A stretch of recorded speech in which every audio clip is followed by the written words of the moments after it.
Welcome everyone. This is your host, Immune to BS.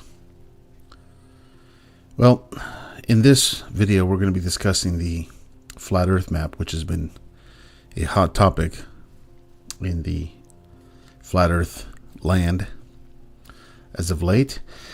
And we're going to be looking at the Gleason map very closely. And I'll tell you why.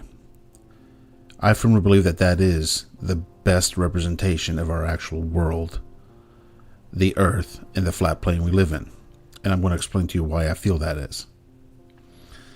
Now, I decided to compare the two Australias, the one from the flat Earth from the Gleason map and the one from the Google Earth map, or the globe, if you will. And the two land masses on the two maps have a very, very different look and orientation.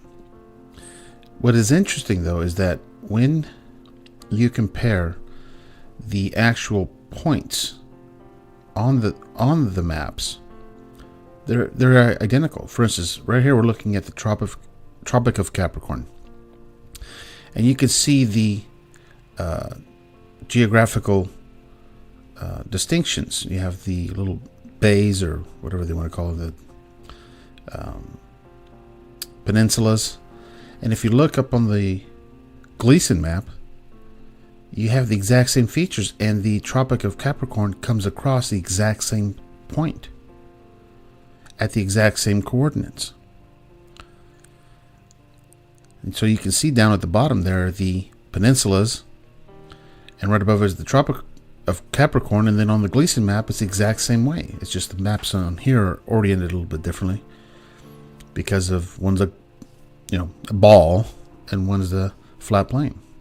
So we look at where the Tropic of Capricorn exits out, and you'll notice the same thing. The points and the geographic features are identical. I mean, you can see them. For instance, there's a little peninsula there, right above the Tropic of Capricorn. There's one right below it with a little hook-like feature of the terrain. And then when you go to the Gleason map, you have the same thing at the exact same point of where the Tropic of Capricorn comes out. You can see that the features are identical in the same location, but the land masses themselves look completely different. So then I decided to let's look at latitude lines. And I think I went to a 135 on this one here. 135 east. And as you can see, you can tell by the geographic points that when you look at the Gleason map and zoom in, and you notice the 135 degrees is exactly where it goes through. So there's a distinct look, but yet all the coordinates match up perfectly. So we have a question: how can that be? So what I did is I decided to look at the Gleason map a little closer, a little more detail. And this is what I found. Okay. So when looking at the Gleason map, you'll notice that the overall design is that it's in a clock-like format. And actually, it is a clock. But you'll notice that they had a little tool in the center that spun around the map that gave you the lines of latitude. The 75 degree, the 60 degree, the 40 degree, the 35 degree, 30 degree, so forth. And so what I did is I decided to highlight those on the map just to get a better visual, because some of the lines are not as dark as they are. I want to know exactly where the equator is and the Tropic of Cancer, and so forth. Starting from the center, we can start by circling the 75-degree line, and followed by the 60-degree line. Next comes the 45-degree line, and then the 30-degree line. Notice these are in 15-degree increments. Then we got the 15-degree, which is the Tropic of Cancer. And then comes the equator, which is a 0-degree line. And now we head south. So now we have 15 degrees south, which is the Tropic of Capricorn. And then 30 degrees south. And then 45 degrees south. And then we have the 60 degrees south. Whoa, wait a minute here. What happened to the 75 degrees south? I think I just found our problem.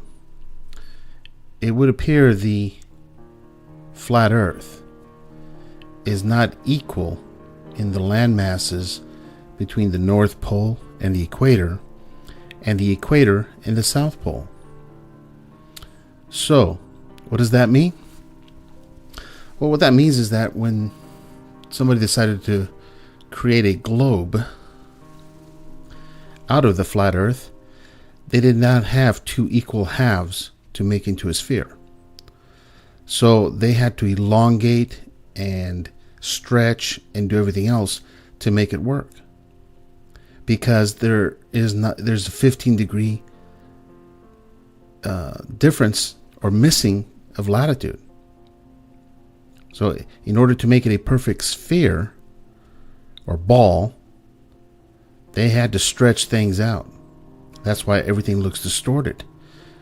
And from what I can tell, and this one's just conjecture on my part, but from what I can tell, it looks like they started from the top, from the North Pole area, and everything got stretched incrementally as it went down, all the way down to the quote-unquote South Pole. Now, everything about this map makes complete sense in our world. I mean, it is a clock. Our world is a clock. We have 24 hours a day, 12 hours of daylight, 12 hours of darkness. Not all the time, but you understand what I'm saying. Even the time zones make perfect sense on this map. So this is the representation of the time zones that they give us. Does this make any sense to you? Or does this make more sense? The hours on the clock are the different time zones. Everywhere you look on this map, everything we need to know about the world we live in is right in front of you. I find this Brian Clark, that he supposedly quote-unquote found a flat earth map from 1920 in the Library of Congress. Wow. Shocking. And what do you know? This funky looking little map has the latitude lines all the way out to 90 degrees. When the Gleason map only goes out to a little over 60. So, because they need the 90 degrees to be able to make a full circle of the globe. So, all these attacks on the map, and they know they have to attack the map. The map is the key. They know that there are lies. We have to expose the lies that they created a ball out of a map that is flat. Because that's what it represents. The Earth is flat. It's not a sphere rotating at thousands of miles an hour. It is a stationary plane. And it operates like a clock. It works like a clock. It even ticks like a clock.